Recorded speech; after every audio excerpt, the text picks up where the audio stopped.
And remember, you want to share the gospel. You want to look for a setting where you can you've got a crowd out there, many of whom don't know Jesus.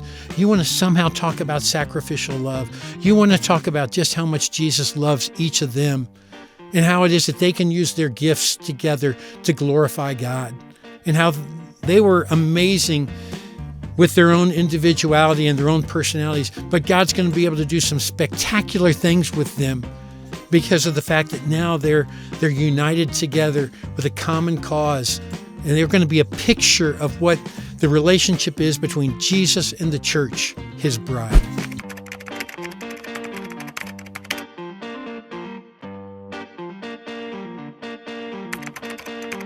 Hello. Hey, it's that time. Pastor to Pastor with Dave Stone. It's here.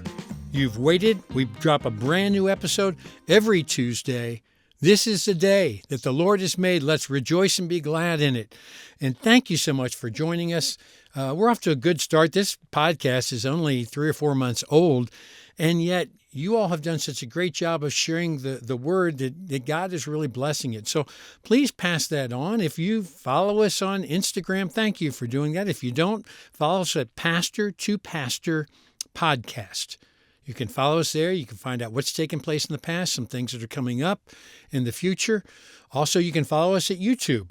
All you need to do is go to The Focused Pastor, and you'll see us there. You can subscribe, follow on any platform. The more you share the news, the better, because more people will be inspired and encouraged and challenged through the ministry of Pastor to Pastor with Dave Stone. Hey, today's going to be a little bit different than any of our other podcasts, and we've done this one other time, and it went so well, we're going to do it again, because this won't be a conversation with a guest. Instead, it's something we're going to do just probably 3 or 4 times a year. Instead, I'm going to try to just give you a master class on how to write and perform a wedding. And we just did one not too long ago on how to deliver a eulogy at a funeral, and we dedicated the entire episode to funerals. If that could be helpful to you, go back and check that out. You might be saying, well, Dave, I don't know really how this will help me out. I don't do a whole lot of weddings. Well, you'd be surprised. Now we have all sorts of people who are being asked to do weddings. Usually it's second marriages, and it's with a family member, and you're seen as a spiritual person.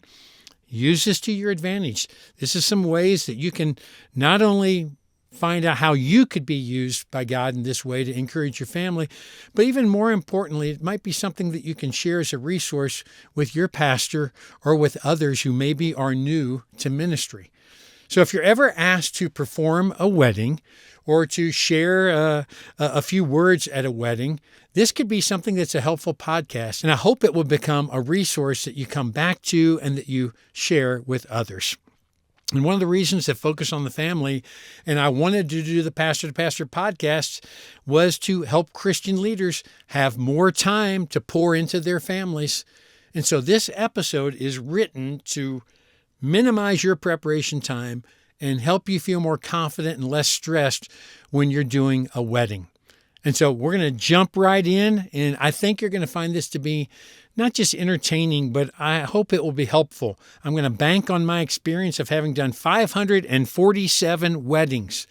That's a lot of different weddings. One year, I even performed 30 weddings, and one Saturday in June, I did 3 weddings in one day. And I was scared to death. You know what I was scared of that day? I was terrified that I was going to mix the names and have Susie doing her vows with Billy instead of Susie with Bobby. You know, I was just afraid I was going to mix and match those 3 couples because I had a late morning, an early afternoon, and an evening wedding. But what I remember about that day was I finally made it through. Everything went well with all 3, and I was at the reception of the last wedding, and I was in line getting some food, and they had some salad there. They had some carrots and some dip and different things, and the bride's mom came walking over, and I said, "Oh, Linda," I said, "you look beautiful," and I kind of gave her a side hug, and she had this pretty blue dress on with white lace. And I said, "Oh, Linda," I said, "I hate to tell you, but you've got some mustard on your dress." And then I looked and saw where she had gotten the mustard, and the corner of my suit jacket had fallen into the mustard as I had reached over to get some carrots. And that was when I saw her, and the next thing I did was give her a big hug. So I made it through the weddings unscathed, but I did have a bride's mom that was not all that happy with the day. With a wedding, people are more on edge and emotions are all over the place. We talked about this a little bit in the funeral one as well. But let me give you a roadmap, just a refresher. And I just want to talk about some of the things that, again, weddings and funerals have in common. All right. The first is make it personal. There's nothing worse than a generic wedding or a generic funeral. The second is write your talk for two different audiences. You're trying to minister to and motivate to this happy couple, but you're also trying to talk to the people who are all there, who are married, and who are trying to absorb what you're saying. The third is to make certain you include the gospel. Let me tell you, in your wedding ceremony, you need to have the gospel someplace. We've talked about how maybe that's something that you do in the unity candle, or maybe if they are taking the Lord's Supper, those are natural places. Or maybe in the rings, talking about the symbols that God has. Those symbols always meant something to God. We have a rainbow, we have baptism, we have communion, and this ring is a symbol of your all's love for each other. And then we talked about how a fourth common thread with both weddings and funerals is that as an agent of God, you need to smile. They need to see your heart. There needs to be a heart connection between you and the couple, between you and the audience. So let's see how it is that maybe there's some ways that we can do a better job of sharing weddings and making certain that God is glorified through what it is that we share at a wedding. As we've talked about before, at a funeral, there are fewer opportunities for things to go wrong. And yet at a wedding, think about all the things that can go wrong. The candle might not light when you want it to light. The groom may sweat. The bride might cry. A groomsman may faint. The communion may get spilled. Pro tip for you, you can get grape juice that is not purple, that's clear. So if the bride does spill it, doesn't matter. No one will ever know, right? The ring may be forgotten. More on that a little bit later. The father of the bride might not be speaking to his first wife and her new boyfriend. This happens a lot. The list goes on, and you never know what emotions may arise in a wedding. Most girls tend to marry someone like their father. And that is why the mother of the bride is usually crying at a wedding. While some things are out of your control, you can improve the chances that the service will go smoothly if you keep a couple of things in mind. You see, there are two events, and both of them happen prior to the ceremony, and they can make or break how the wedding goes. The first is your final premarital appointment with the couple, and the second is the dress rehearsal. Now, as the officiant, you may need to be unflappable. You may need to be confident and relaxed because they will be looking to you. And if you're not calm, cool, and collected, if you're not like that, then they're not going to be. And so you must be prepared before you ever arrive at the church or the chapel or the outdoor venue. And so that meeting together with the couple is very important in getting to know both of them, because you might only know one of them, to find out just some things about them. So here's what I do in that final meeting with them. I usually like to do it about a week or so before the wedding. And I have some questions that I ask. And when they come in, I have a pad of wide Post-it notes. And it's sitting right there along with the order of their wedding service. And when they sit down, I might have them go through the wedding party with me. And I'll say, are there any of them that I know? And they'll refresh my memory if there's some that I know. But this also gives me a chance to write down every name of the people who will be in the wedding party. And now I can start learning those people's names. I know that might sound crazy, but I like to learn the wedding party's names because now this is an evangelistic opportunity to get them to come back to church if they don't have a church home. But what's going to happen is I'm going to find out who's in their wedding party. We're going to go through the order of the service, and then I'm going to start asking them some questions. And the reason for the Post-it notes is because essentially they're going to write about 60% of the service without even knowing it. 60 to 70% of what I say that day will be things that they told me and that I've written down in Post-it notes and that I have inserted in to my Bible. For those of you watching on YouTube, you can see I just stick it right in here. I number it. I've got my route. And then when I get done with that, I have that paper clipped. I go to my next pages and I go to the next page that they've given me information on. So since these basically are stories that they're going to share with me, it's easier to recall and to tell as opposed to sticking your nose in a wedding manual and reading archaic language, which has no meaning to anyone. And so if you ask the right questions and if you take good notes in that final meeting, hey, 90% of your work is done for the wedding. For weddings, let's imagine that this premarital session of their counseling has taken place already, and the couple that you're meeting with, like I said, it's a week or so before. You've got your Post-it notes, you've got your paper clips there. Now they're your new best friend. 6 questions. First of all, ask them, how did you all meet? And write that down. Second, tell me about your first date. You always get some good stuff. Number 3, tell me about how you all got engaged. Okay, that's important. Everybody wants to know these things. And remember, half the crowd knows one person, maybe. They might not even know that person well. I end up at a lot of weddings going there with my wife, and I'm like, I don't even know this person, you know? And so your job is to acquaint the people with these people and help them all to know both of them. All right? Number 4, what are the qualities about the other person that make them so distinctive that you are compelled to spend the rest of your life with them? I mean, now we're getting down to the nitty-gritty. Number 5, get ready for this question. I love to ask this of a couple. Why do you all think that you will be a stronger force for Christ together as a married couple as opposed to remaining as 2 singles? And number 6, are there any scriptures that you would like to have included that are important to either of you or maybe to your family? And so now you have the framework and you have all of these notes on Post-it notes. You might not use every single thing that they have said, okay?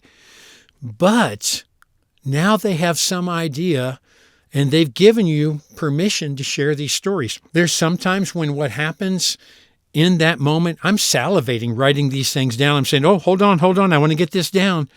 Because I'll tell you, I know immediately in that meeting whether or not this is going to be an awesome wedding or whether I'm going to have to really put a whole lot of work into it. Because there's nothing like telling the truth. There are things that bubble up.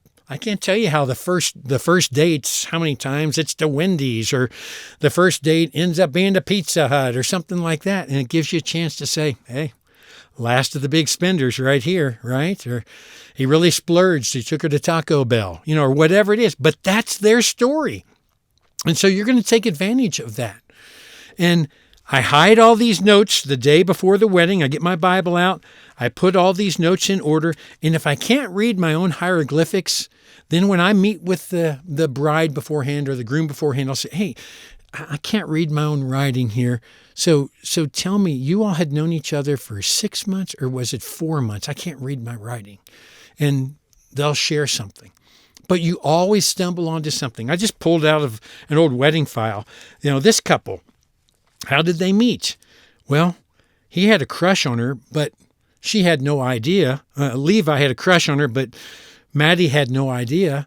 He was acting up and he got in trouble for misbehaving in a math class. The math teacher made him change seats away from his buddy and sat him right next to Maddie.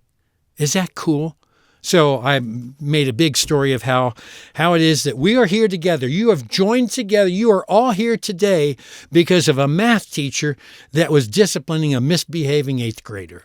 Everybody likes it. But now you've pulled them into that moment. And there's always something out there that you can play off of. You just have to listen for it and look for it. I go through that order of service. I ask them about any unique preferences. I find out things about the wedding party. I want to find all those things out. The reason I want to find those things out is because this is an opportunity to play off of some of those things. Sometimes I point out somebody in the wedding party. The rehearsal, hopefully you don't have to be in charge of the rehearsal, okay? I told you I've done over 500 weddings. I've probably only done the rehearsals for 20 of those. If you're fortunate enough to have a wedding coordinator at your church, man, lean on that person. This allows the preacher the opportunity to say yes to more weddings by saying that they don't have to give up 2 nights with their family. Instead, it's just giving up one night. And if that is explained to the bride when the wedding is scheduled, they usually accept that. But you make it clear to them, I won't be able to be at the rehearsal. I'm counting on your coordinator doing that. Are you good with that? In my experience, there is no advantage to having both the pastor and the wedding coordinator who's running the rehearsal both being there. You know why? There can only be one chief that the people will look to. And it will get confusing if they're looking 2 different directions. You only need one. Now, if you are in charge of the rehearsal, let me give you a tip. Always start the rehearsal with everyone in the place or position, just as if the father had just walked the bride down the aisle. That's the best place to start, because now you have a captive audience, and you got a bunch of yahoos. You got a bunch of groomsmen who are thinking about partying, and they've got all sorts of other thoughts in their mind. You got a bunch of gals who are so excited about what they're going to wear and all the different things that are going on taking care of the bride. And so they're wrapped up in those things. So get them all in a place. Now you've got control of the situation. You start with the dad giving the bride away. Let me help you understand what's taking place in case you can use it in a service. Why do we have the father giving the bride away? Why is it that the first thing that you will say is that you will look over at the groom and say, "Will you take Susie to be your wedded wife?" "I will." "Will you take Doug to be your wedded husband?" She says, "I will."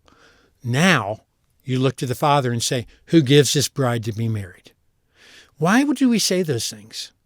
Well, because that father is not going to give his blessing to that boy until he knows of what his intentions are. Notice he doesn't say, "I do." He says, "I will." He hasn't done it yet, so all he can do is will that I'm going to do it. So he hears him say, "I will." Now he hears the intentions of his daughter. She says, "I will." With that knowledge, now the father will give his blessing and says, "Who gives this bride to be married?" "Her family and I, her mother and I." He gives her a kiss, passes her off, passes the hands off to them. That's a great time to make a move. And that's a time where everybody is moving. Somebody's coming up to read a scripture. You always want distraction. It's a great time. The other thing it does is it causes people not to lock their legs or lock their knees up. I always tell the wedding party, don't lock your knees. Every time I pray, every time there's movement, move your knees around. You say, is that important? You ever done a wedding in the summer when it's 90 degrees? I was at a wedding last Saturday. It was 91 degrees when the wedding started, right? It was 6 o'clock at night, but it was a summer night. So if those people lock their knees, and if I get long-winded, somebody's going down. So tip off the bridal party to those things at that time, all right? Cue them for what those moves will be. Let them know all the different things that are going to take place so that it's ahead of time, so they're planning on those things. The biggest thing that I see people forget to say as a preacher is they forget to say where to face their bodies for the wedding party. And so the simplest thing that I say to the wedding party is the last thing before the groomsmen come out. I say this, I say, face your body where the bride is coming from or where the bride is. So you face your body for that back door where she's coming up. Once she comes up, you pivot your way around. Once she gets there, you face right there. And then when she moves up to light a candle or to do vows, you pivot that way. That gets them moving, but it also shows them exactly where their body faces. You'll find that guys are worse than girls on this. And so I always say to the guys, keep your eye on the girl that you're symmetrically matched up with, because I promise you that they take this extremely seriously and they have thought this through in their mind. And do me one favor, pastors. Be prepared. Study the names of the couple so that they roll off of your tongue with ease. There's nothing more embarrassing for our profession than when a fellow clergy member comes to the pronouncement of the couple and the officiant comes to it and says, I'm happy to introduce to you Mr. and Mrs. Doug McGillicuddy. Okay? Tacky. Every preacher just puts their head down and says, I'm sorry. I'm so sorry for the people in our profession. Surely we can do better than that. Even if you don't know the couple well, can you memorize his name and her name and the new last name? If you are prepared, the service will flow smoothly. Let me tell you this. You win the battle ahead of time. You win the battle through your preparation in that meeting that you have with them. You win the battle through the dress rehearsal. One time I was at a dress rehearsal, the rehearsal for the wedding, and I was not planning on doing the rehearsal. It was Miss America, and I was marrying Miss America to the lieutenant governor of the state. And it was kind of a high-pressure wedding. It was going to be televised for our whole state. And I was a little nervous, so I was at the rehearsal. When we started doing the rehearsal, after a few minutes, the bride came over to me and said, would you lead the rehearsal? And I said, I'll be glad to. Why did I want to do the rehearsal? I didn't want to do the rehearsal, but why did I do it? Because I know if I win it ahead of time, if we win at the rehearsal, then it'll be a piece of cake the day of the wedding. And yes, there will be different things that will happen. And yes, he was sweating bullets and she was, the princess of the ball. And I'll never forget because he started to kiss her earlier. When we moved up to do the vows, he started to lean over and kiss her. I'm like, no, not yet, not yet. So it will be different funny things that happen. There'll be things that you have no control over that happen, and you've got to go with the flow. There was a wedding where the couple went up to light the unity candle. And when they went to light the unity candle, her train caught on a little tack that was sticking up, a little nail that had not been nailed into the carpet. And it pulled her head back. And she went back like that. And you've got to respond in that moment. And what did I do? I went over and I pulled that up, and then she walked on. You don't know what it will be. There was one time when the unity candle, the couple lit it, they blew out the other ones, but when they blew it out, the unity candle went out because they didn't think to blow it out to the side. Instead, she just blew it and it blew the unity candle. Well, that really messed up the bride. And she thought, oh, this is a really bad omen. This is a bad omen for our marriage. Turns out she was right. But that's another story, all right? But there are things that will happen that you have no control over, and you have to be prepared. We had a wedding in our chapel years ago, 25 years ago, and this chapel had the most unusual light panel. It had 9 different, imagine playing tic-tac-toe. It had 9 different spots or settings. So the settings were all set. The wedding coordinator was not in the room at the time this happened. There was a song that took place. And what happened was the guy who was filming, videotaping, he leaned in. And when he leaned in, he was so close to that back wall that his backside bumped against the light panel. And when it bumped against the light panel, it turned all the lights out in the chapel. Unbelievable. I thought, oh no, I don't know how to operate that thing. I have no way we're going to get the lights back on. Well, the song kept playing in the dark. You know what the guy did? The photographer? he realized he must have done it. He leaned over again. Somehow his buttocks hit it in the exact same spot. All the lights came right back to where they were, and everything went on. What I couldn't do with my finger and no one else could do, somehow this guy had figured out how to do it with his derriere. Who knows what might happen? But when you are leading a wedding, you have to be that person who is confident and calm and has all of these things tied together. And I've seen it all. I was at one wedding where the bride was late for the rehearsal, and everybody's waiting around. You know, it's not a high pressure time, but you do have people who are waiting on you for the dinner sometime later, and so you're trying to hope that people will be on time. You put a little grace time in there, but she was late by 45 minutes. The next day at the wedding, the groom wasn't there for the wedding. And now you have guests seated out there. And it kept waiting and waiting, and I'm going back and forth. This is before there were cell phones. We're at 20 minutes late. We're at 30 minutes.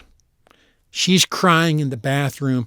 You know, what's going to happen? What's going to happen? Is he not going to show? Is he not going to show? What do you want to do? What should I tell the crowd? Just tell him to wait a little longer, wait a little longer. At 45 minutes, the groom showed up. I said, dude, where have you been? He said, she was 45 minutes late last night and made me wait.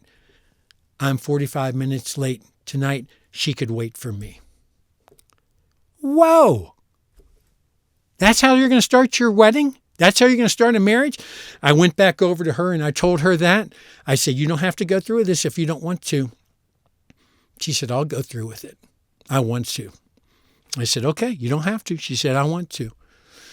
You know, oftentimes when the bride comes walking down that aisle and that groom sees her for the first time, he's bawling, she's crying. It's an incredible moment when she comes down that aisle. Not that night. I don't know if I've ever physically seen daggers coming out of a woman's eyes, but I did that night. And then when it came time for the vows and I had them turn and face each other, I thought, oh my gosh, this was a mistake. But they somehow got through it. And guess what? That was 28 years ago. They're happily married. You know, all sorts of things can happen with a wedding. The question is, how can you keep those pieces together so that it is a sacred event and that God is glorified? Sometimes you'll have someone that forgets the rings and they'll whisper to you, we don't have the rings, or we don't have the rings. My dad taught me something a long time ago and it's always stuck with me. My dad was a preacher, and he said, whenever that happens, all you do, and for those of you who watch on YouTube, you got your Bible here, all you do is you work your own ring off. And then when you act like you're taking the rings from people, you just cover it up almost like a magician, and you reach over and act like you're taking the rings from the person, and then you just give them your ring, and they use that for whoever forgot their ring. I had a girl that fainted one time, and she was a sister of the bride, and they picked her up and they laid her across 4 seats on the front, but she was out of it.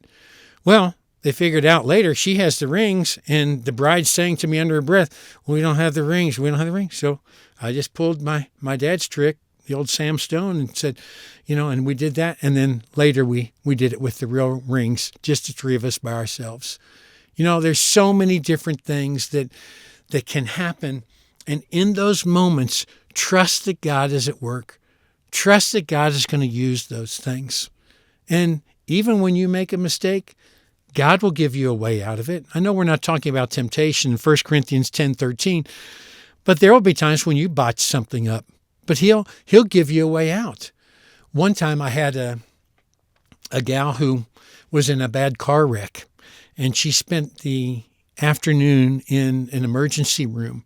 And she hadn't showered. She was, had gone through this traumatic experience. She had a neck brace on. She waited there and was in the emergency room. Finally, she was released. She got there at the time of the wedding, in shorts. I came out, told everyone what had happened. Many of them had heard about the accident. Came time for the wedding. She has this thing around her neck. We decide we're going to stay down on the lower level for the entire time so she doesn't have to walk up any steps. She stays down there at the bottom for the entire service. She takes her neck brace off just before she walks down the aisle. She said, I'm not going to have a neck brace on. Well, she didn't go like that. She said, I'm not going to have a neck brace on through my wedding and all those pictures. So she walks kind of like Frankenstein. Don't forgive me, Vicky. Walks down there like this, stays put that whole time. Well, a lot of moving parts, a lot of things that were weird because of all the trauma of what had taken place and trying to watch out for her. We're in the closing song just before I pronounce them husband and wife. And everything has gone great. I'm breathing a sigh of relief. But I noticed that in the balcony, the wedding coordinator and the sound man are jumping up and down. Well, I thought, okay, I know what they're trying to do. They're trying to get me to laugh. They're trying to somehow get me to laugh because I'm facing out to the audience. I'm the only person who can see this. Everyone else is looking right there at the bride, and we're down at this lower part. And so I'm like, okay, I'm just going to take them on.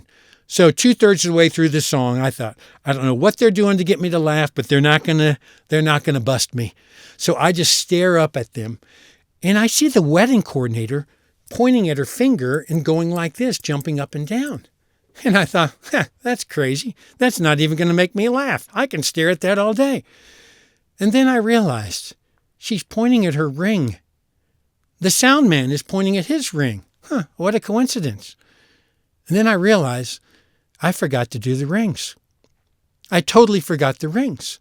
I've done the vows. I typically go into the rings, but I'd forgotten that. And I thought, what am I going to do now? The song ends. I pray. I look at the couple and say, oftentimes most pastors will have the rings earlier in the service, but I've saved it for the very end. Do you know why? Because it's an important symbol of your love. And I want us to close with this before I pronounce you husband and wife. Joe, do you have Vicky's ring? Will you place that on her finger? And as I'm doing it, I glance up in the balcony and I see my wedding coordinator going, like gag me. You're making me sick. But I was going to take advantage of it. And praise the Lord, he gave me the idea.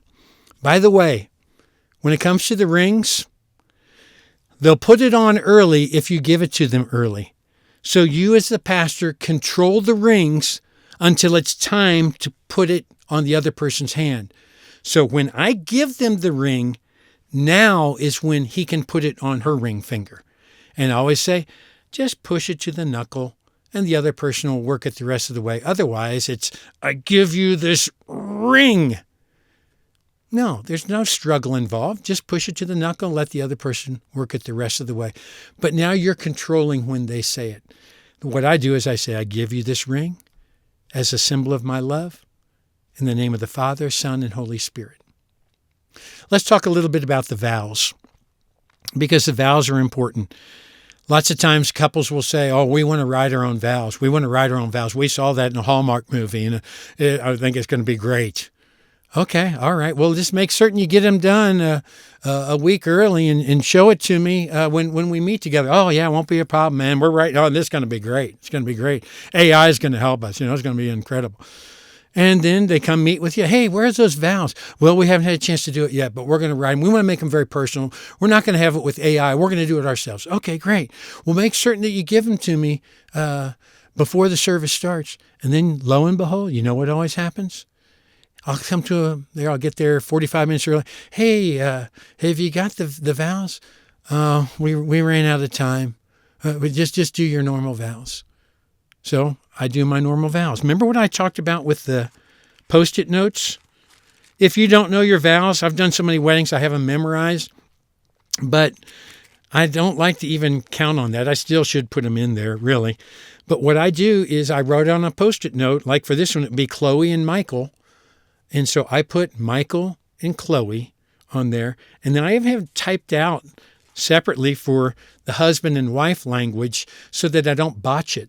One time I was so proud I was doing it from memory, but I called the wife a husband and a husband a wife, and, that wasn't in vogue back then. So I had to replace that, and everybody laughed, and I'm like, no, sorry, let me say that again.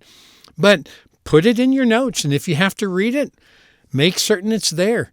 That way you get the names right. That way you get, everything right.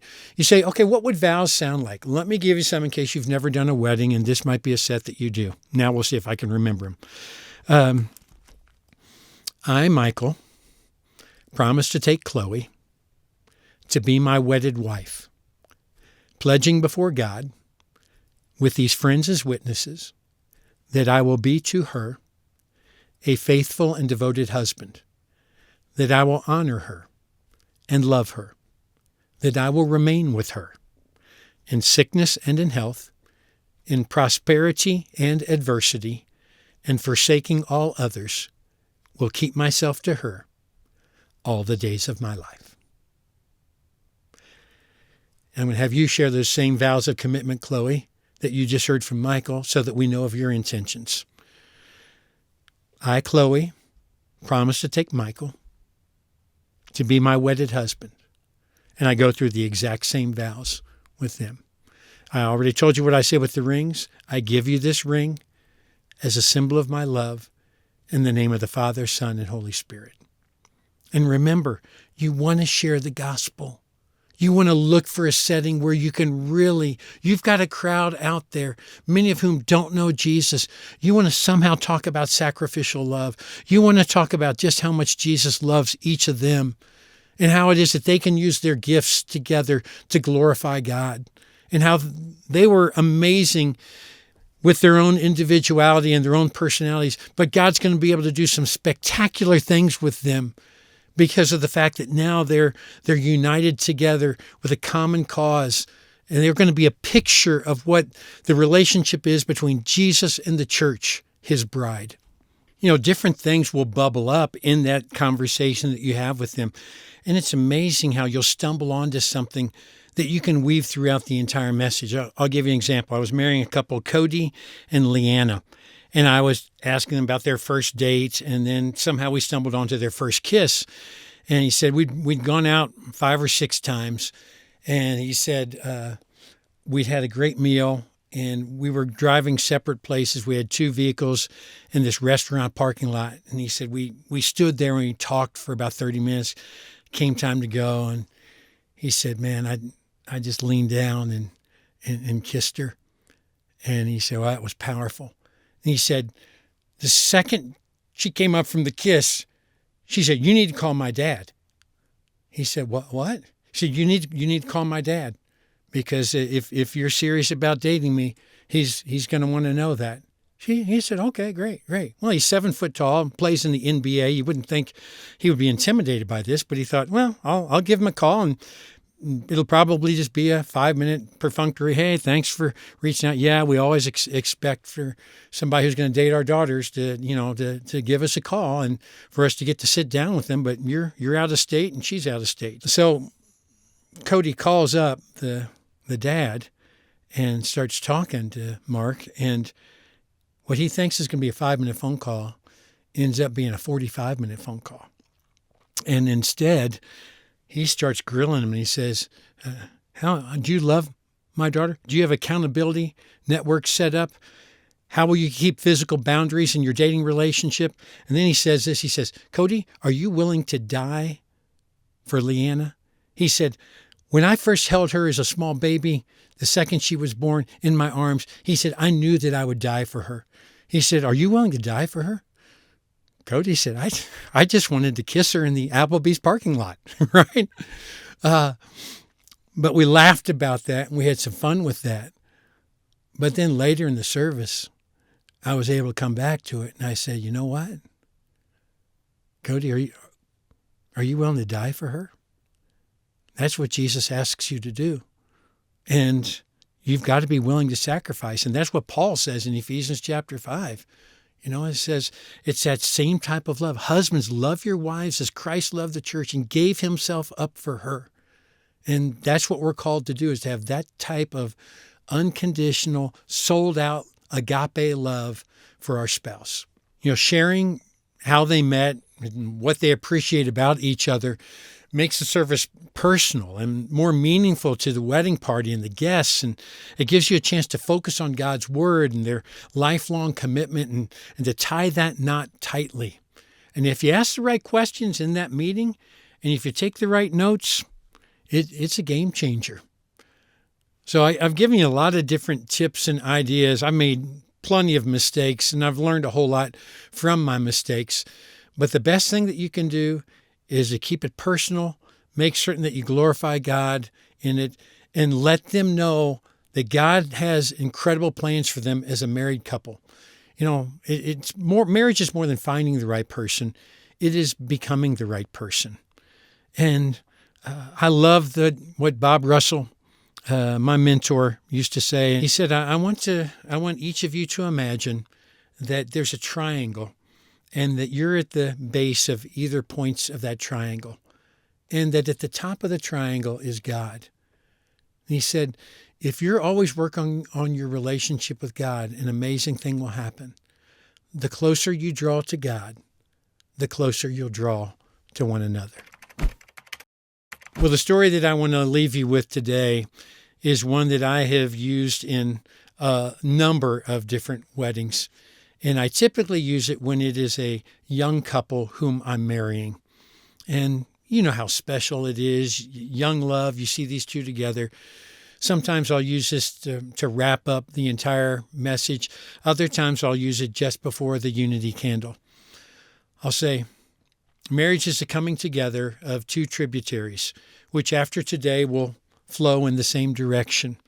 And you'll each maintain your individuality, and yet you will blend your lives together and be meshed and merged together into this wonderful union called marriage. Sometimes people ask the question, is there any sight more beautiful than seeing a young man and a young woman clasp clean hands in pure hearts and begin down the pathway of marriage? And the answer is, there's but one sight that's more beautiful than that. And that is the sight of an old man and an old woman finishing their journey together. Their hands are gnarled, but still clasped. Their hearts are tired, but still strong. Their faces are wrinkled, but still radiant. They have proved that marriage truly is a blessing from God. Well, hey, pastors, coming this October, Focus on the Family has something special for you and your spouse. It's our Pastors Couple Conference, and it is designed to be 3 days of rest, encouragement, and gospel-centered teaching. What better time to talk about this than just after we've talked about performing weddings and how it is that we can model for that couple what it looks like to have a Christian marriage. This year's theme is the joys of serving together. It celebrates a unique calling and shared joy of serving in ministry together. Through practical sessions, meaningful conversations, and biblical insight, couples will be equipped to lead with unity and to guard their marriage and to find renewed joy in the mission that they share. And guess what? I'm really pumped up about this. We're going to get to do a live taping of Pastor to Pastor at the conference. I am very pumped up about that and have a live studio audience right there. And we're going to record it and play it, use that episode right there from the conference. I went to the Pastors Conference last year with my wife, and let me tell you, it was incredible. The speakers were great. The fellowship was rich. We made several new friends. In fact, we even met people who were there from Louisville, Kentucky, where we live, who we had never met. And we serve alongside of each other. And now we have a friendship. So bring your spouse, get registered for that. Come join me. There's going to be some great speakers. I can't wait to hear them. To register, just click the link below in our show notes or head over to thefocusedpastor.org. Well, thank you so much for joining us on this journey. Every Tuesday we drop a brand new conversation on Pastor to Pastor, and it is designed to encourage, inspire, and to challenge you. Because we know that leadership can be lonely, and we call it Pastor to Pastor for a reason. It's to let you know you're not alone. So until next time, I'm Dave Stone. God bless you.